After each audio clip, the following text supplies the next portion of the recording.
Bonjour à tous, aujourd'hui nous allons voir un exercice sur la convergence d'une suite. Euh, donc on prend une fonction dérivable de R de R qui s'annule en 0 et dont la dérivée ne s'annule pas en 0. Et on veut montrer que cette suite converge. Donc à première vue ça pourrait ressembler à une série, mais ça va être rien de ce qu'on a rencontré, rien de très usuel parce que à l'intérieur il va y avoir des k et des n qui varient. Donc ça va être assez compliqué à étudier. D'autant plus qu'on ne connaît pas la fonction f. Donc on va commencer par... déjà on va noter Sn le terme de la suite.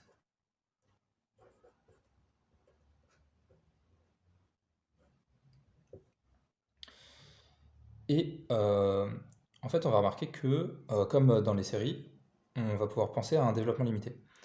Donc f est dérivable, donc admet un développement limité d'ordre 1 en 0.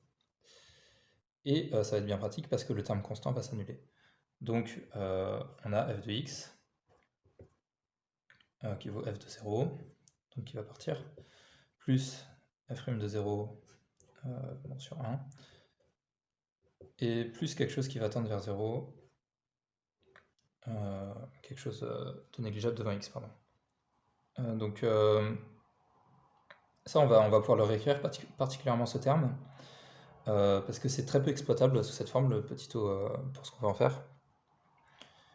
Donc le f part.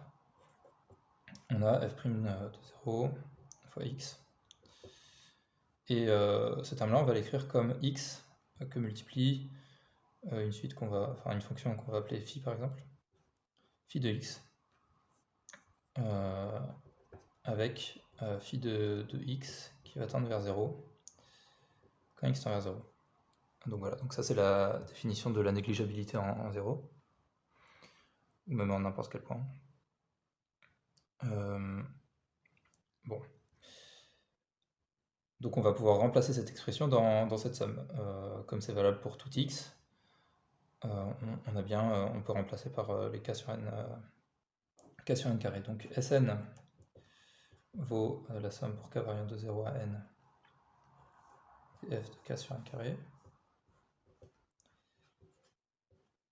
Et on va remplacer donc avec l'expression qu'on a trouvée, f' de 0 k sur n carré plus k sur n carré phi de k sur n carré.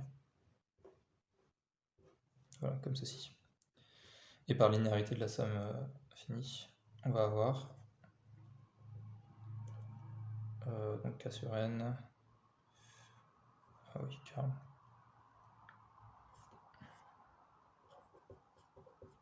On peut sortir le f' de 0 et le n carré. Donc la somme des k, on va pouvoir la calculer facilement. Ce qui fait que ce terme-là, il ne posera pas de problème, il va tendre vers quelque chose qui va converger en fait, donc il n'y aura aucun problème là-dessus. Mais c'est le deuxième terme qui va nous poser plus de problèmes. Donc la somme pour k variant de 0 à n, dk sur n carré, phi de k sur n carré. Voilà, donc ça va converger. Donc ça va être égal à n plus 1 sur 2 f' de 0 sur n carré. Et ça va être équivalent à f' de 0 sur 2. Et donc ça va tendre vers f' de 0 sur 2. Bon. Et donc on veut montrer finalement que ce terme converge.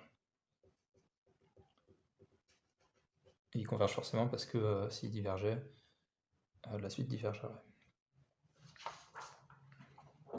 Donc pour ce faire, on va revenir à la définition de la limite en fait. On ne va pas avoir beaucoup trop d'autres choix.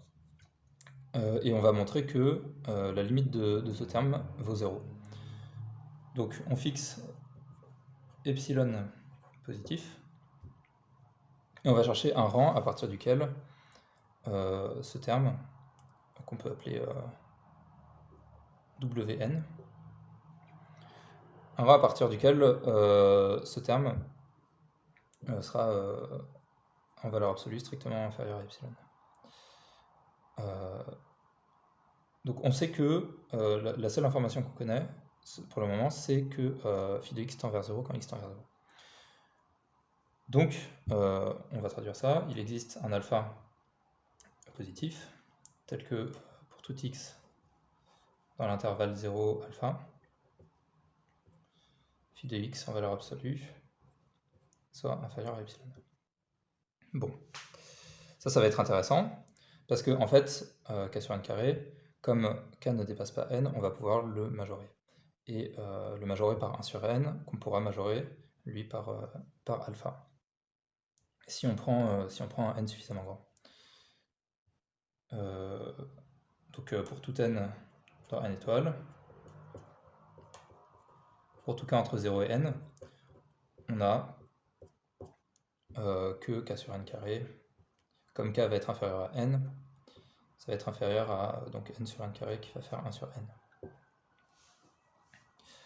Donc si on se place avec un n suffisamment grand, notre 1 sur n sera suffisamment petit pour être sous alpha. Et donc nos k sur n carré rentreront dans l'intervalle 0 alpha, et on aura phi de k sur n carré qui sera en valeur absolue inférieure à epsilon. Et ça c'est pas mal parce que après on va pouvoir peut-être multiplier, sommer, on va pouvoir dire plus de choses à partir de ce moment-là. Donc on peut poser un rang n0 qui va être partie entière de 1 sur alpha plus 1.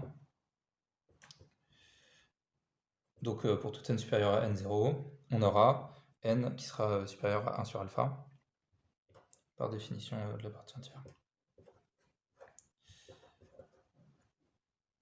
Donc 1 sur n inférieur ou égal à alpha. Donc pour tout n au-delà de n0, on va bien avoir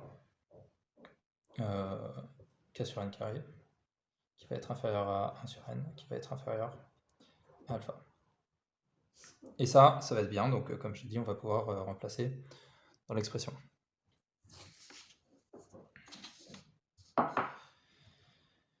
Donc on continue. Pour tout n supérieur à n0,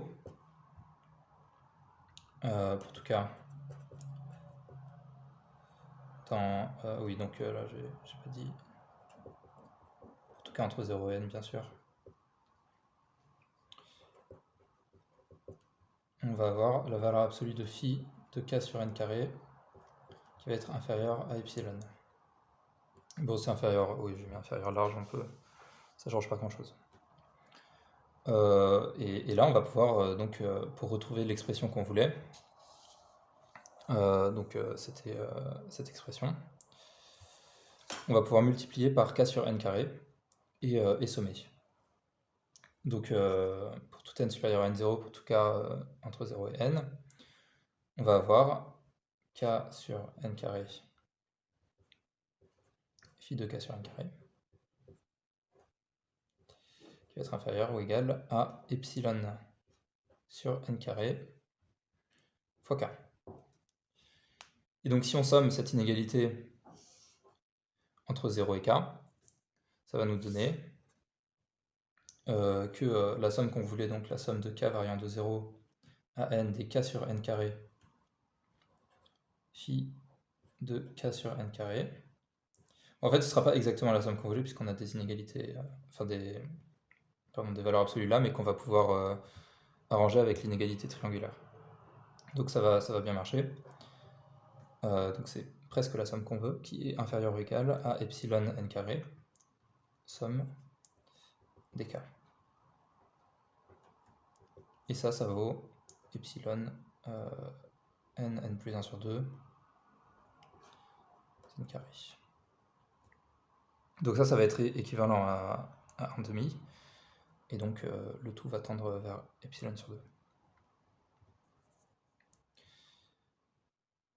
Donc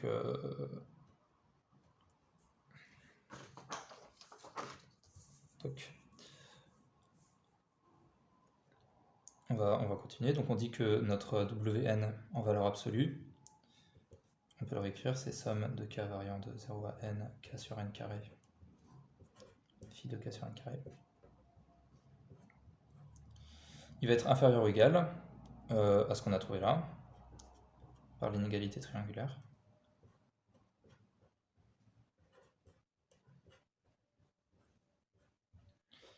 Qui, elle-même, cette quantité, est inférieure ou égale à epsilon n plus 1 sur 2. Donc, cette quantité tendant vers epsilon sur 2, il existe un rang, donc un grand N, tel que, pour tout n au-delà de grand N, on est epsilon n plus 1 sur 2, qui est inférieur ou égal à epsilon. Donc c'est la définition de la limite en prenant epsilon sur 2. Voilà. Donc, bon. Et ça va être bien parce que si on se place au-delà de notre grand N et de notre N0, donc si on appelle N1 le max des deux, on va avoir pour tout N au-delà de N1 notre Wn qui est en valeur absolue inférieur ou égal à epsilon. Et ce qui conclut notre démonstration. Donc au final, on a Wn qui tend vers 0. Si on reprend l'écriture de base qu'on avait trouvée avant, on avait Sn qui était égal à un terme qui allait bien. C'était k sur n carré f de 0, f' de 0, plus Wn. On avait vu que ce terme-là tendait vers f' de 0 sur 2.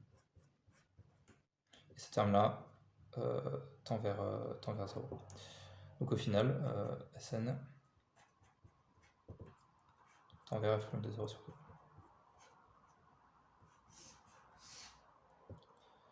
Ce qui conclut l'exercice.